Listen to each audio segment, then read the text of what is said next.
Twasimanya mutuze ku kyalo Kageze Mpigi.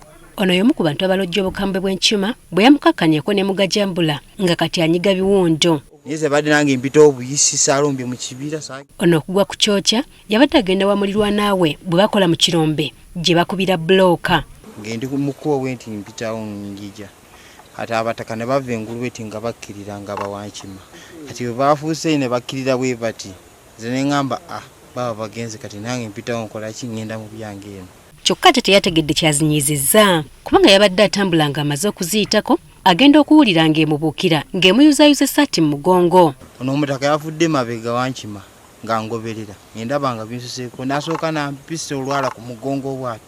Yagezezzaako okwerwanako era bw'atyo n'agikuba oluyi lw'ejjambiya gye yabadde akutte mu ngalo. Nemugaluza ejjambiya nemukuba mu maaso n'emutema. Wano alinga gye yabadde awadde omutaama anti yamubuukidde n'emulumaaluma. Yajja n'antema omukono. Kyafundikidde nakutema ebyange n'ayingira ekibira. Naye nenzulukira mangu nnyo ku musawo. Okumutuusa mu ddwaliro ng'ekimu ku biwundu kituukira ddala ku ggumba era baatunze mutunge. Ogwo mukono. Ono si ye yekka ne Jane Namukwaya alojja obuzibu mwayise okujjanjaba omwana we naye eyalumibwa enkima. Zaamuluma ne zimuyisa bubi nnyo era kupitamu teyasoma nnamba. Okusinziira ku batuuze abantu abasukka mu 10 bali wansi bapookya na bisago yabatuusibwako enkima zino nga kati okutambula okuvaako awaka balina kubanga badduka buddusi. Abatuuze bangi nnyo basukka mu 12 abaze nga batuusibwako obulabe. Maama ne wabeera atupime tubambe mbweraliikirivu enkima era oyitawo 100 oluba okuyitawo nga zikka. Buli muntu ng'atambula yekka zimutuusaako nnyo obulabe. Naye bwe babeera bangi nga mutambulira mu kibinja kizibu nnyo tutuusaako obulabe. Bagamba nti tezikomye kuluma bantu bokka n'emmere yaabwe tezigitaliza.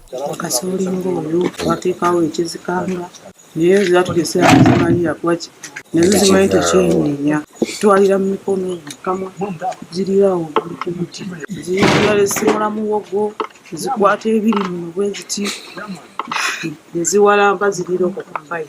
Batubulidde nti batuukiridde bekikwatako okubataasa naye tewali abawuuna. Tugezaako okwekubira enduulu tetwasobola kufuna buyambi bwonna. Okusinziira ku b'ebyobulamu mu kitundu kino bakola butaweera okutaasa abantu abeera balumiddwa enkima nti kubanga okulumwa enkima kya bulabe nnyo anti ziriko endwadde nnyingi zezisobola okusiiga omuntu. Asobola okufuna tetanasi n'ekirala asobola okufuna hepatitis obwongo buyinza okukyankalana.